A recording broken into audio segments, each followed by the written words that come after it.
We are following some breaking news happening right now as two Phoenix police officers are in the hospital after a search warrant escalated into a shootout.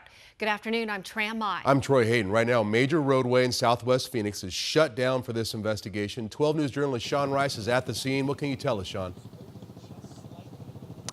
Yeah, Troy Tram, good afternoon to you both. Phoenix police just told us this afternoon that members of their special assignments unit, that is a unit that I can liken to a SWAT team that are typically executing search warrants, making high priority felony arrests. They were executing a search warrant here in this area, the corner of 17th Avenue and Tonto, between Grant to my north and Buckeye to my south. And right as they were executing that search warrant, they tell us they were immediately met with gunfire by multiple suspects.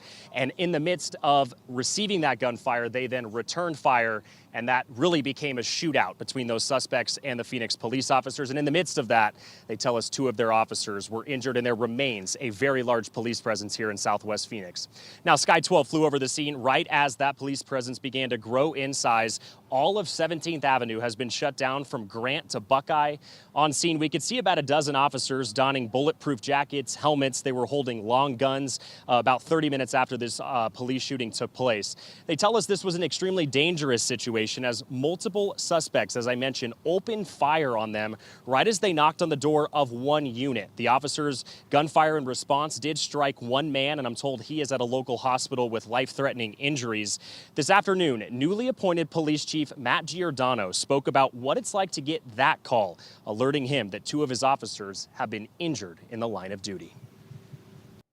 I feel responsible for all the men and women out here doing this job. They do a very dangerous job every day, day in, day out.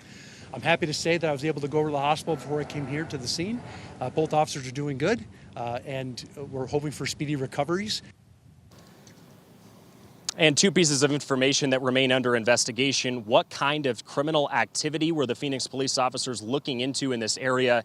And how were these two officers injured? We did ask them if they were struck by gunfire or by shrapnel, but I'm told that remains a part of an investigation that is being conducted right now by the Arizona Department of Public Safety. Now, as we're back out here live, you can just see the depth of this large police presence. All of these vehicles on 17th Avenue are unmarked, kind of investigator vehicles within the Phoenix Police Department as they look to piece together exactly what happened here today. I do want to mention I did have a chance to speak with multiple locals who not only live in this apartment complex where the shooting happened, but just live in the surrounding area. They unfortunately told me they've grown accustomed to criminal activity happening in this area. They talk about seeing a lot of police presence here on a day in and day out basis. All of them did mention that they expressed relief when they found out that those two Phoenix police officers are expected to make a full recovery.